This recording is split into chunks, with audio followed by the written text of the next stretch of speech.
Cerita mempersembahkan Sabda Pandita Ratu.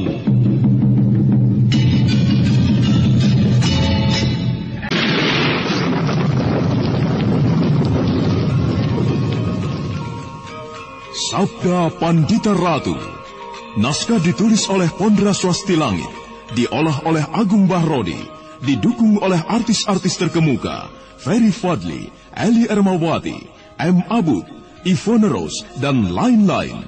Teknik dan montase Ibing Arifin, dengan sutradara Dian Pertiwi.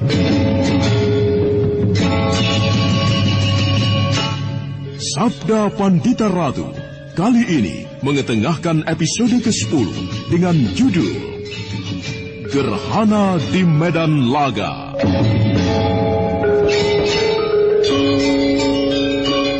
Di dalam peperangan, ada beberapa kemungkinan yang bisa terjadi, yaitu antara menang dan kalah. Kalau tidak menang, ya kalah. Tetapi ada kemungkinan yang lain yang aku harapkan. Kalah semuanya, atau hancur semuanya. Dan itulah agaknya yang akan terjadi ke Boijo. Nampaknya ada yang luput dari perhatianmu, Ken Arok. Bukan kalah kedua-duanya, akan tetapi Ganterlah yang akan kalah. Pasukan segelar sepapan yang melakukan baris pendem, bersembunyi di hutan itu, akan menjadi penentu kemenangan bagi Kediri. Kecuali jika kau mau memberitahu Ganter adanya bahaya itu. Tidak perlu. Kenapa? Jangan kau kira Ganter tidak tahu adanya kelompok pasukan yang akan menusuk dari belakang itu. Ganter pasti sudah memperhitungkannya. Ganter memiliki jaringan telik sandi yang lebih jeli dan lebih luas dari Kediri. Mungkin antara kau dan dia telah terjadi sesuatu. Adakah berita penting yang akan kau sampaikan kepadaku, Adik Rudro Bondo? Benar, Kakang Rangga Lampita. Bermula hanya dari kecurigaanku. Pasukan sebelah papan yang telah mempersiapkan diri sebelah barat sungai itu justru mencurigakan. Mereka terang-terangan membuka garis peperangan.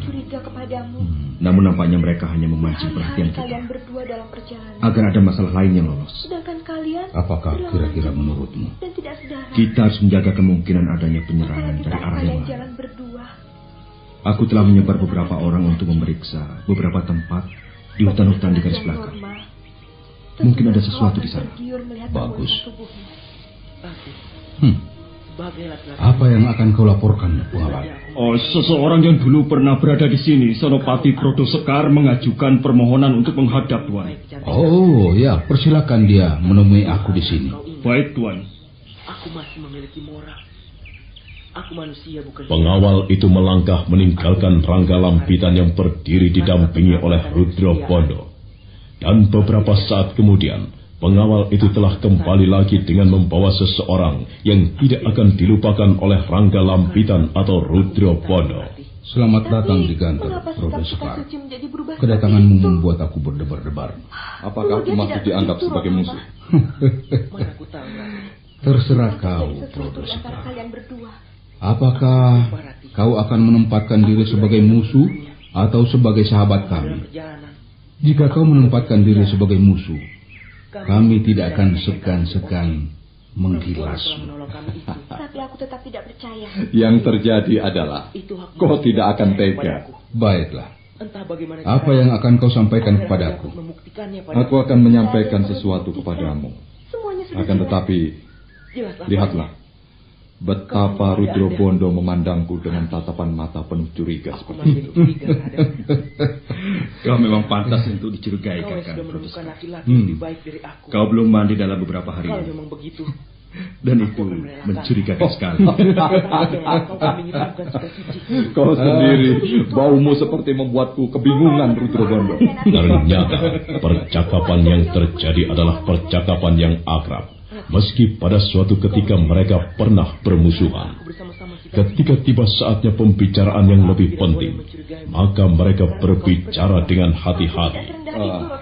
Kedatanganku kali ini, aku bermaksud memberitahumu mengenai kekuatan Kediri yang akan menggilas muka Kang Rangga Lampitan. Bagaimana itu? Janganlah engkau terpesona oleh pasukan Siglar Sepapan yang masanggrah atau membuat pesanggrahan di sebelah barat sungai itu. Karena di arah lain, pasukan yang lebih kuat akan memporak-porandakan pasukanmu. Di manakah mereka sekarang berada? Mereka menghimpun diri di sebuah hutan di garis belakang pertahananmu. Terima kasih. Kami berdua baru saja memperhitungkan hal itu. Rutro Bondo telah memerintahkan beberapa orang telik sandi untuk memeriksanya. Kami belum mendapatkan jawaban. Siapa mengira jawaban itu datangnya darimu? Aku ucapkan terima kasih, Prodo Sekar. Kau telah membuat jasa kepada kami. Jangan mengucapkan terima kasih. Aku hanya bermaksud membayar hutang. Aku pernah kau selamatkan, kau lindungi. Maka inilah yang bisa aku lakukan untuk membalasnya. Terima kasih pula aku ucapkan kepadamu, Kakang Prodo Sekar. Kau bersedia memihak kami. Salah jika kau mengira aku memihakmu, Rutro Bondo. Dalam peperangan ini, aku tidak memihak kepada Ganter. Aku juga tidak memihak kepada Baginda Kertajaya. Aku memihak kepada Kediri. Itulah sikapku. Nah, hanya itu yang bisa aku lakukan untukmu, Kakang Rangga Lampitan. Sekarang, jangan kau tahan aku untuk segera meninggalkan tempat ini. Silakan. Terima kasih.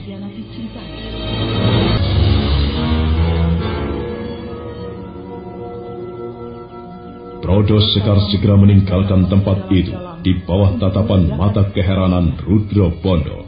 Beberapa jengkal Prodo Sekar melangkah, kemudian dia berhenti serta menoleh kepada Rangga Lampitan.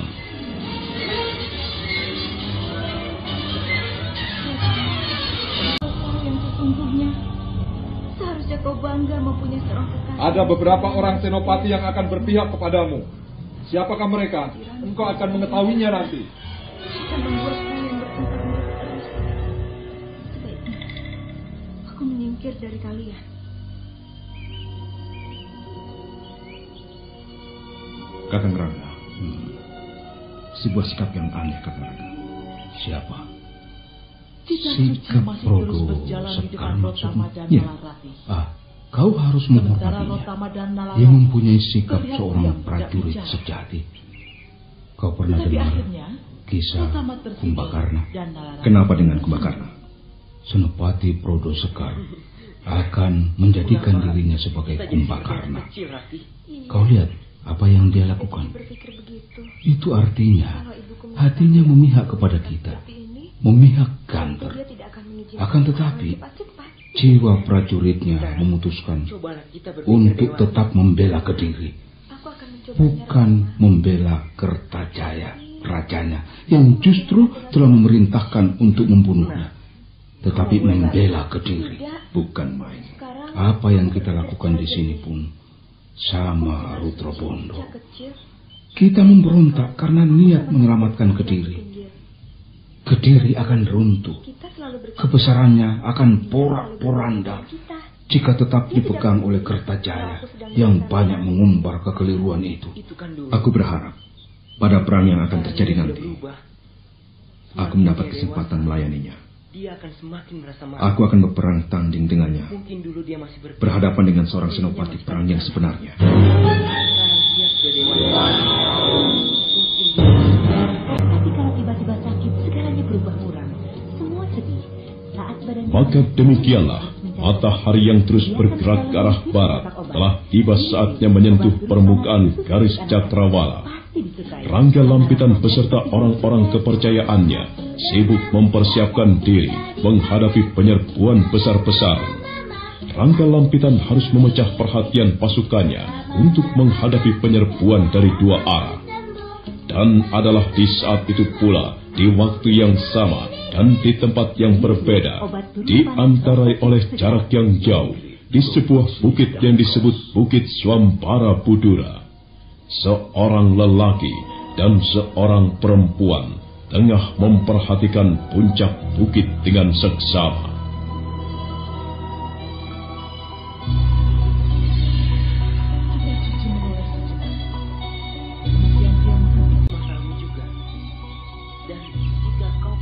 Bagaimana, Paman?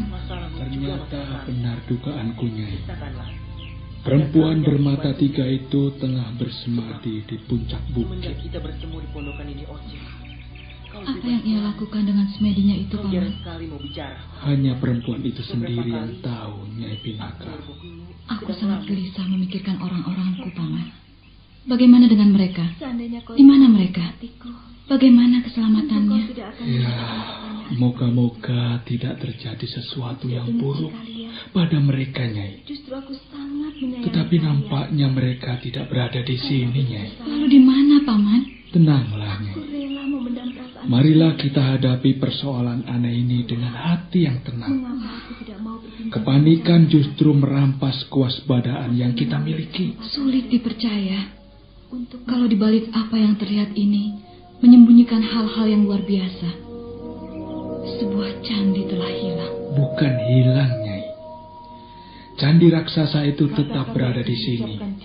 Akan tetapi, karena sesuatu hal untuk melindungi candi itu dari tangan jahat, candi itu harus dilenyapkan dari pandangan mata. Lalu apa yang harus kita lakukan, Paman? Apakah kita akan berdiam diri menyaksikan candi itu dihancurkan oleh perempuan penjelmaan Batari Durga itu? Tentu tidak, Nyai.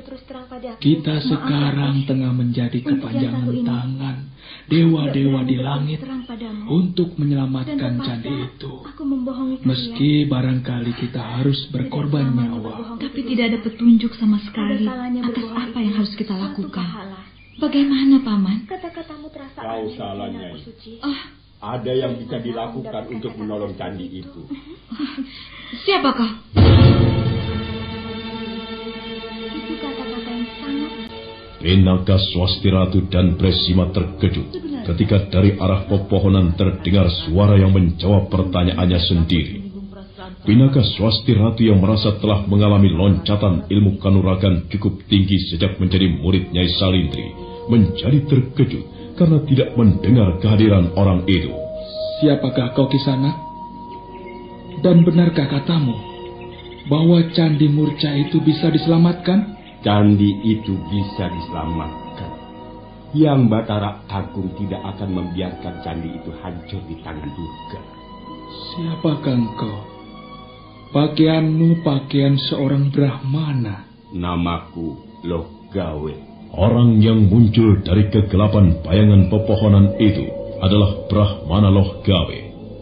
Aku kebrahmanaannya telah menuntun kakinya sampai di Bukit Swambara Budura.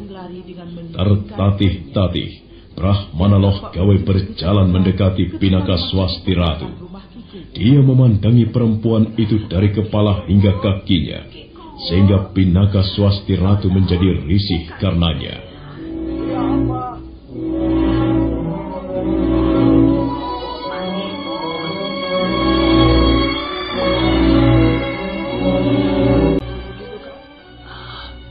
Kau hamil, Nyai? Benar, Bapak. Aku hamil. Bapak bisa mengetahui aku hamil? Ada sebuah cara yang mudah untuk membedakan antara hamil dan tidak, yaitu perutnya. Semakin besar perutnya, semakin jelas terdapat tanda-tanda kehamilan. Tetapi perutku belum terlampau besar, Bapak. Aku belum kelihatan hamil. Itulah sebabnya aku bertanya kepadamu, apakah kau hamil? Iya, benar, Bapak. Aku memang hamil. Tetapi aku tetap masih merasa heran. Sedemikian tajam mata hati Bapak Brahmana yang langsung bisa mengetahui aku hamil. Kau salah jika menduga aku mempunyai ketajaman mata yang seolah merusak durung Ngewinara, yang bisa mengetahui kejadian sebelum peristiwanya terjadi. Sama sekali tidak. Jika aku bertanya kepadamu apakah kau hamil, adalah karena sebuah pepestan yang ada kaitannya dengan tempat ini, Nyai. Aku semakin tidak mengerti, Bapak. Kata-katamu menarik hatiku, Kakang Brahmana Lohgawe. Tolong, segera beberkan kepada kami berdua, agar kami tidak menjadi terlalu lama merasa penasaran. Benar, Bapak. Tentu aku tidak akan keberatan. Tetapi sebelumnya aku ingin mengetahui siapakah kalian berdua. Namaku Pinaka Swasti Ratu, Bapak Brahmana. Aku adalah pewaris perguruan Widara Kandangan. Namaku Bresima Sang Brahmana Lokawi. Aku adalah Pamerhati Jagat Raya Sang Brahmana. Aku mempunyai kemampuan mempelajari bintang-bintang di langit. Aku mempelajarinya secara khusus, sehingga aku bisa meramalkan kapan saat gerhana bulan akan tiba. Itulah yang kemudian membawaku kemari. Seorang perempuan aneh yang memiliki 3 buah mata datang ke Panarukan dan menanyakan kepadaku. Di perjalanan, seorang Brahmana yang bernama Brahmacari menceritakan apa yang terjadi di bukit ini di masa silam. Nah, itulah Sang Brahmana Lokawi. Baiklah, aku akan bercerita. Orang yang muncul dari kegelapan bayangan pepohonan itu adalah Brahmana Lokawi. Aku kebrahmanaannya telah menuntun kakinya sampai di bukit Swambara Budura. Mata Brahmana Lokawi menerawang memandang puncak bukit yang di puncaknya bagaikan diselubungi oleh kabut. Bertuturlah Brahmana itu tentang kemegahan sebuah negara yang telah punah, yang bernama Mataram, yang diperintah oleh 2 bangsa keluarga, Wangsa Sanjaya serta Wangsa Sailendra. Dituturkanlah betapa negeri itu subur makmur, murah sandang dan murah pangan. Dan sebagai ungkapan kegembiraan, dibangunlah sebuah candi yang disebut Candi Swambara Budura. Namun candi itu berada di dalam bahaya, karena pemuja Durga yang merasa terancam oleh pembangunan candi itu berniat menghancurkannya. Pemuja Durga yang bernama Warakenya itu kemudian terbunuh oleh pujangga kerajaan yang bernama Sangsari. Perempuan itu mencari penyakit saja. Aku jadi geram dibuatnya.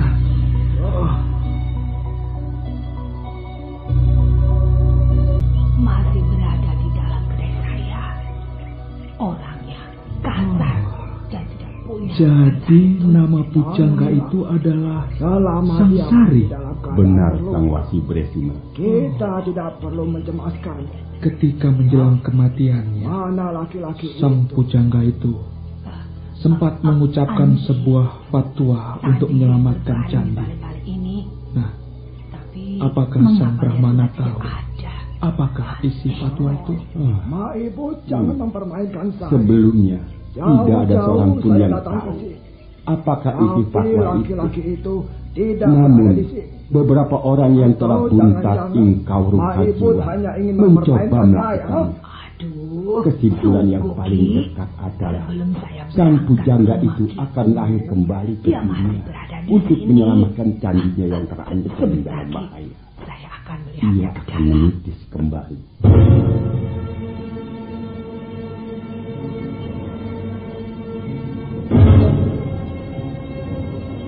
Wasi Bresima terkejut mendengar jawaban itu. Wasi Bresima kemudian mengangguk-anggukan kepala. Di luar sadarnya, sang wasi menoleh kepada Pinaka Swasti Ratu, seolah ada sesuatu yang akan diucapkan, tetapi tersangkut di tenggorokan. Dan Brahmana Lokawi memandangnya pula dengan tatapan mata yang sulit diterjemahkan. Tenanglah, ayo, gitu. Mungkin dia jatuh pingsan karena menahan rasa sakit pada lukanya. Ada berjenis-jenis kejadian di muka bumi ini. Salah satu di antaranya adalah pepesten atau sebuah takdir. Takdir adalah peristiwa yang harus terjadi dan tidak bisa dihindari. Meski orang itu dengan sekuat tenaga mencoba dan berusaha menghindarinya. Nah, Nyai, nampaknya apa yang akan kau alami adalah sebuah takdir pula. Oleh karena itu, Persiapkanlah dirimu untuk menerimanya dengan ikhlas. Aku tidak mengerti apa yang Bapak maksudkan. Kau hadir di tempat ini tentu bukan sebuah kebetulan. Kau hadir di tempat ini karena digerakkan oleh kuasa yang dewasa. Dan kau hamil juga bukan sebuah kebetulan. Apa maksudnya Bapak? Nampaknya Yang Batara Agung telah memilihmu untuk menjadi perantara menyelamatkan candi itu. Apakah yang bisa saya lakukan? Ikhlaskanlah bayimu untuk menjadi tempat penitisan kembali. Sang pujangga Sangsari yang harus menyelamatkan candi dari kehancuran. Apakah kau keberatan? Akan menjadi tempat penitis. Ya. Dengan cara itu, candi itu akan bisa diselamatkan. Karena rasanya Kau keberatan? Bagaimana dengan anakku nantinya? Segala sesuatunya adalah di tangan Hyang Batara Agung. Aku takut, Bapak. Singkirkanlah rasa takutmu itu. Memang dibutuhkan pengorbanan untuk menyelamatkan obat candi. turun panas rasa jeruk segar. Minigri produksi Dangkos. Candi adalah sebuah sarana pemujaan. Candi adalah sebuah sarana untuk hubungan antara umat manusia dengan Hyang Batara Agung. Dan candi itu berada dalam bahaya. Jajal Ireng terkejut ketika Candi itu berada di ambang kehancuran. Dia melihat seorang Dan laki-laki jika setengah hal baya itu benar-benar dengan terjadi, menyandang keris berdiri di sebuah hadapannya. malapetaka akan terjadi. Cepat-cepat dia bangkit, Nah, lalu memasang kuda-kudanya. pertimbangkanlah hal itu baik-baik. Namun waktu dia Yintinka. berdiri, dia menjadi limbung. Baiklah. Baik. Aku akan menerima, Bapak. Saya tidak Aku akan mengikhlaskan apapun yang akan terjadi. Bagus, bagus. Kau telah menjatuhkan pilihanmu ke pilihan yang tepatnya. Maiput. Nah, mumpung masih ada waktu, untuk meminta lakukan petunjuk-petunjukku. Jangan Di sebelah sana terdapat sebuah sendang dengan airnya yang Dia penuh. merasa khawatir. Mandilah Ada panas, laki-laki dalam basahilah keadaan sekujur terluka tubuhmu tinggal hingga di rumahnya. Dia mengikuti Baik, Bapak. sesuai peraturan. Dia Aku melaporkannya ikhlaskan kepada bayiku. saya. Jika kelahirannya harus menjadi tempat menjelma sang pujangga Sangsara yang akan menyelamatkan candi. Tentu saja saya telah mencapai. Sama makiku. Sementara itu, kembali di Gantar yang terletak jauh sekali dari Bukit Swampara Budura, hawa panas peperangan telah menjilat kemana-mana. Aku dalam keadaan terluka. Jangankan untuk berkelahi, untuk berdiri saja aku tidak bisa. Sebaiknya aku harus bersikap ramah terhadap laki-laki di depanku. Kakang Raga Lampitan. Orang-orang Kediri itu belum bertindak apa-apa. Saya, Kiku. Mereka mencoba menghancurkan Saya tidak mengenal dan Kiku. mempengaruhi perasaan kita. Nampaknya mereka berhasil mempengaruhi perasaan kita, kakak. Saya telah bersikap Para prajurit menjadi sangat tegang. Kita yang akan menyerang lebih dulu. Apa? Perang ini tidak bisa dihindarkan. Kita yang akan menyerang lebih dahulu. Hubungi semua pimpinan pasukan. Aku akan segera memberikan aba-aba. Bagus. Tadi siang Bagus, di benar. sana membuat keributan. Nampaknya itu pilihan yang paling tepat. Berkelahi dengan orang Kita harus mendahulunya. Cepat lakukan perintahku. Baik. Bernama Jajal Ireng. Rudro Bondo segera mendekati seorang prajurit. Dia membisikkan sesuatu kepada prajurit itu, yang kemudian segera berangkat. Maka dalam waktu yang singkat, semua pimpinan kelompok prajurit telah mengetahui bahwa mereka akan menyerang lebih dahulu. Dan orang-orang yang Bagaimana, berkelahi itu adalah Rudro orang Bondo? yang memfitnah saya. Semuanya sudah siap? Sudah, kakak. Saya mengejar mereka. Semua pimpinan kelompok agar mereka telah siap melaksanakan menjadi perintah. saksi di hadapan Kita Gusti akan Prabu. mendahului menyerang. Semoga ini adalah pilihan yang tepat. Menyebarkan isu-isu Dan semoga bahwa saya penjahat Hyang Batara kerajaan. Agung melindungi kita. Batara Agung akan berpihak kepada yang jahat. Jahatnya. Meskipun untuk itu harus jatuh korban. Baiklah. Suruh bunyikan trompet peperangan. Baik, kakak. Prajurit, bunyikan trompet. Perang dimulai.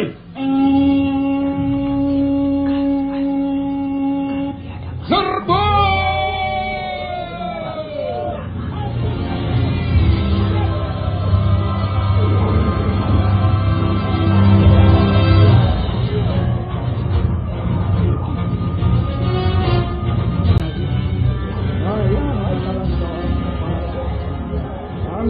Serangan dadakan itu benar-benar luar biasa dan sangat mengejutkan dan tidak terduga oleh segenap prajurit Kediri. Mereka tidak mengira Ganter akan berani melakukannya. Ganter yang telah membentuk gelar Cakra Buya melanda pasukan segelar sepapan yang dimiliki Kediri yang kalah siap dalam sekejap. Mereka tiba-tiba merasakan tekanan yang sedemikian berat, dan dengan susah payah mereka berusaha keparat.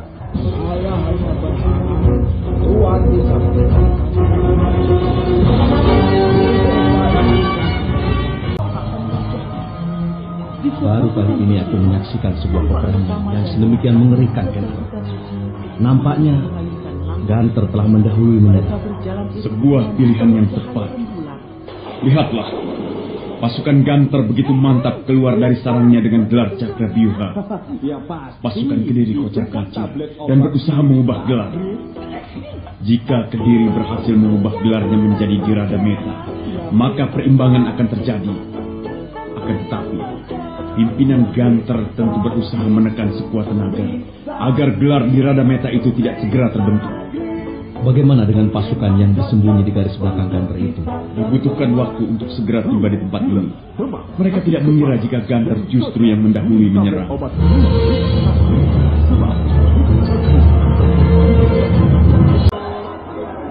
Dari tempat yang lebih tinggi di sebuah bukit, Ken Arok dan Kubo Ijo menyaksikan pertempuran yang terjadi.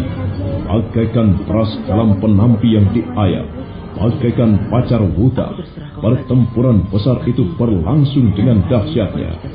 Dari segala penjuru terdengar teriakan umpatan, teriakan kesakitan, dan teriakan kemaragan.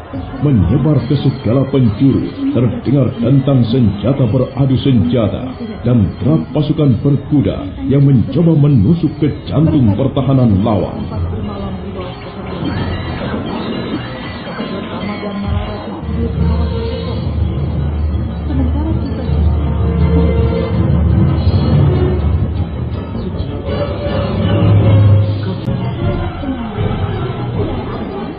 Waktu terus merayap, derap peperangan semakin meningkat.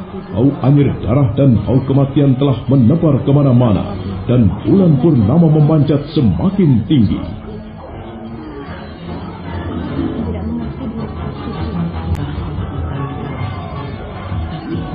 Terjebak, parat.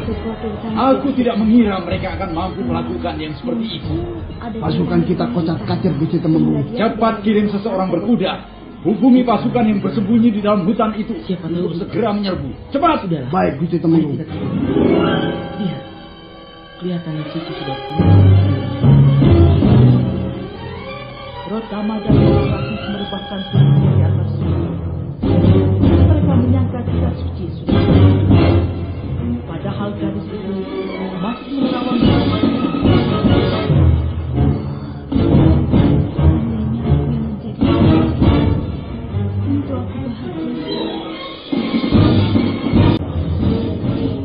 Bau nafsu peperangan sedemikian menusuk hidung. Bau kematian seolah menari-nari di mana-mana.